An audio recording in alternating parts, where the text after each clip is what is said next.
Assalamualaikum warahmatullahi wabarakatuh. Halo semua. Sebelumnya kami dari kelompok 4 ingin mempresentasikan tentang mengelola pengambilan keputusan.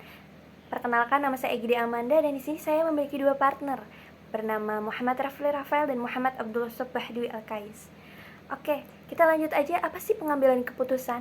Menurut Baran dan Bayer, pengambilan keputusan adalah suatu proses melalui kombinasi individu atau kelompok dan mengintegrasikan informasi yang ada dengan tujuan memilih satu dari berbagai kemungkinan tindakan. Kalau menurut Terry, pengambilan keputusan adalah pemilihan alternatif perilaku dari dua alternatif atau lebih tindakan untuk memecahkan masalah yang dihadapi melalui pemilihan satu di antara alternatif-alternatif yang memungkinkan. Oke, pengambilan keputusan merupakan sebuah metode dalam mengumpulkan berbagai informasi, menilai berbagai alternatif pilihan, hingga menentukan pilihan terakhir yang menjadi pilihan terbaik. Contoh simpelnya gini, ketika kamu punya uang 15.000 atau kamu cuma punya budget 15.000 dan kamu pengen makan siang, kamu bisa mendapatkan nasi padang atau mungkin bisa mendapatkan bakso. Nah, ketika kamu memikirkan kemungkinan jika kamu dapat nasi padang, aku dapat apa nih? Bisa bertahan sampai berapa jam nih? Nah, ketika kamu memikirkan bakso, aku mungkin udah dapat kuah dari baksonya. Aku nggak usah beli air mungkin. Atau mungkin ketika kamu sudah memikirkan semuanya, memikirkan pilihan-pilihan dan alternatif-alternatif dan mengumpulkan informasi dalam kepala kamu, akhirnya kamu memutuskan untuk membeli nasi padang contohnya. Nah, ketika kamu memutuskan untuk membeli nasi padang, kamu telah mengambil keputusan, dan proses-proses pemikiran sampai akhir kamu memutuskan itu kamu sudah melakukan namanya proses pengambilan keputusan. Jadi gitu. Nah, tipe keputusan ini ada dua. Ada keputusan yang terprogram atau program decision, biasanya keputusan yang terstruktur atau yang muncul berulang-ulang atau mungkin keduanya. Nah, yang kedua itu ada keputusan yang tidak terprogram atau non-programmed decision. Nah, keputusan yang tidak terstruktur atau jarang muncul atau keduanya. Nah, keputusan yang terprogram atau programmed decision biasanya memiliki karakteristik berupa rutinitas atau berulang-ulang. Sifatnya cenderung mudah diramalkan. Dan teknik pengambilan keputusan berupa kebiasaan, tradisi, atau mungkin rutinitas. Biasanya tingkat resikonya rendah atau kecil. Contohnya di sebuah organisasi atau mungkin perusahaan menerapkan standar operasional prosedur. Nah, itu merupakan salah satu hasil dari keputusan yang terprogram ini. Nah, selanjutnya ada keputusan yang tidak terprogram atau non-programmed decision. Nah, biasanya keputusan ini memiliki karakteristik baru, tidak berulang dan jarang terjadi. Sifatnya cenderung sukar diramalkan. Teknik pengambilan keputusan harus kreatif, inovasi dan intuisi, dan biasanya kita harus berpikir kritis dalam pengambilan keputusan ini, dan tingkat resikonya cenderung tinggi dan besar. Oke, selanjutnya ada faktor apa saja sih yang bisa mengaruhi pengambilan keputusan. Pertama, ada faktor internal, faktor yang berasal dari dalam diri sendiri, dan ada faktor eksternal, faktor yang berada di luar diri sendiri. Nah, faktor internal itu ada apa aja? Ada pertama, kepribadian. Kepribadian itu juga bisa mempengaruhi gaya pengambilan keputusan loh. Nah, terus juga ada pengetahuan dan pengalaman yang banyak. Semakin banyak pengalaman yang dimiliki seseorang, maka semakin baik dia dalam mengambil keputusan, nilai dan keyakinan, serta keadaan emosional seseorang. Keadaan emosional itu juga mempengaruhi kemampuannya untuk mengambil keputusan. Makanya ketika mengambil keputusan, usahakan untuk berpikir jernih supaya hasil keputusan menjadi optimal dan tepat. Nah, selanjutnya ada faktor eksternal. Faktor eksternal ada apa aja sih? Pertama itu ada informasi yang tersedia. Dalam pengambilan keputusan kita harus mencari yang namanya informasi-informasi atau mungkin bisa dibilang kelebihan dan kekurangan jika kita memilih keputusan satu ini gitu. Terus juga ada tekanan waktu. Yang ketiga ada keterbatasan sumber daya. Misalnya aja kemampuan sumber daya setiap anggota organisasi kurang nih, kita nggak bisa ngelakuin hal kayak gini. Atau mungkin kemampuan finansial kita kurang nih, kita nggak bisa pakai barang-barang ini. Nah, yang keempat ada peran dan tanggung jawab. Peran dan tanggung jawab seseorang juga mempengaruhi keputusan yang akan diambilnya itu bisa aja beresiko besar atau mungkin beresiko kecil. Gitu teman-teman. Selanjutnya akan disampaikan oleh partner saya, Muhammad Raffi Rafael. Boleh, silahkan. Fungsi pengambilan keputusan. Yang pertama, memecahkan masalah. Pengambilan keputusan membantu dalam menyelesaikan masalah atau tantangan yang dihadapi oleh individu atau organisasi. Yang kedua itu mengelola risiko. Ini membantu dalam mengidentifikasi, mengevaluasi, dan mengelola risiko yang terkait dengan berbagai alternatif keputusan. Yang ketiga, perencanaan. Keputusan yang baik membantu dalam perencanaan jangka panjang dan jangka pendek, serta mencapai tujuan yang ditetapkan. Yang keempat itu mengalokasikan sumber daya. Keputusan mengatur alokasi sumber daya seperti waktu, uang, dan tenaga kerja agar efisien dan efektif. Yang kelima itu meningkatkan efisiensi pengambilan keputusan yang baik dapat meningkatkan efisiensi operasional dan hasil akhir. Yang keenam itu menghindari konflik. Dengan mengambil keputusan yang tepat, konflik dapat dihindari atau dikelola dengan lebih baik. Yang ketujuh itu meningkatkan pengembangan hidup. Proses pengambilan keputusan membantu individu mengembangkan keterampilan analitis dan kritis. Yang kedelapan itu mendukung pertumbuhan bisnis.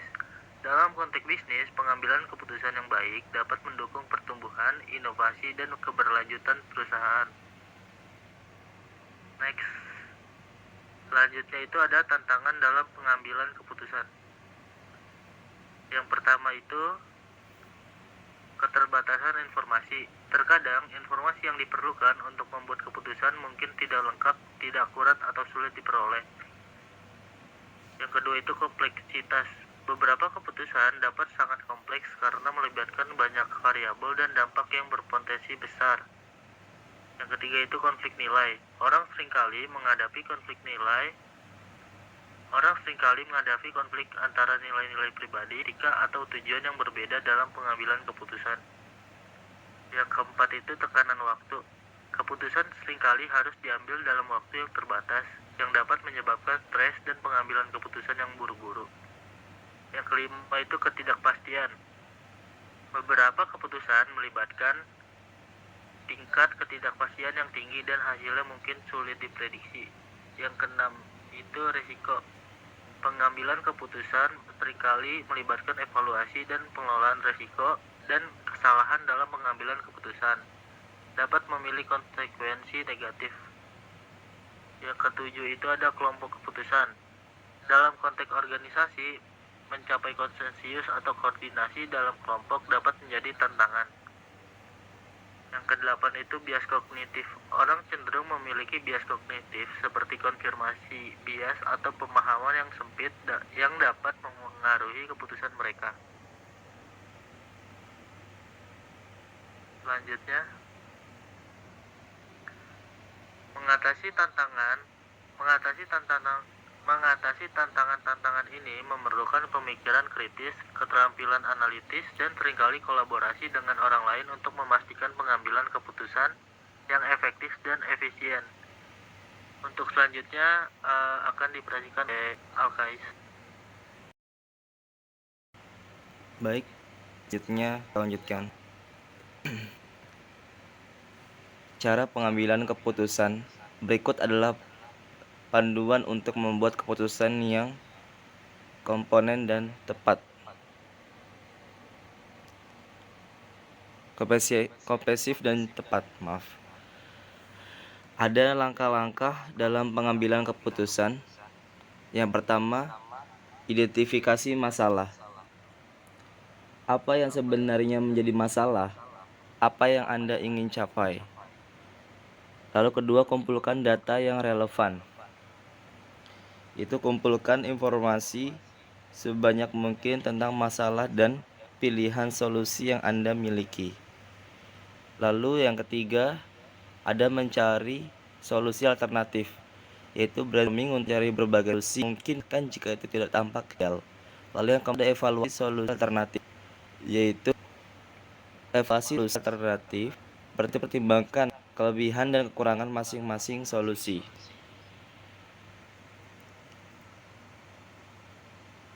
Lalu ada langkah-langkah dalam pengambilan keputusan. Yang selanjutnya nomor 5, pilih solusi terbaik. Yaitu pilih solusi yang paling sesuai dengan tujuan Anda dan memiliki paling banyak kelebihan. Lalu keenam, ada implementasikan solusi. Yaitu jalankan solusi yang telah Anda pilih. Lalu yang ketujuh, evaluasi hasilnya. Tambahkan apakah solusi yang Anda pilih berhasil, apakah Anda mencapai tujuan Anda. Teks isi yaitu selanjutnya metode dalam pengambilan keputusan. Ada namanya analisis manfaat biaya, yaitu metode kuantitatif untuk membangun membandingkan daya dan vari pilih. Lalu dan keputusan, itu metode visual membantu pengambilan keputusan menggunakan yang ada.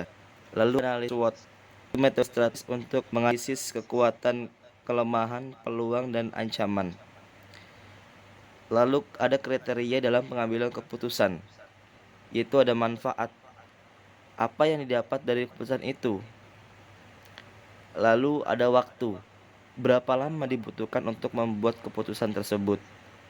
Lalu ada biaya, yaitu berapa banyak biaya yang dikeluarkan untuk membuat keputusan itu. Lalu ada resiko, bagaimana probabilitas berhasil atau gagal dan keputusan.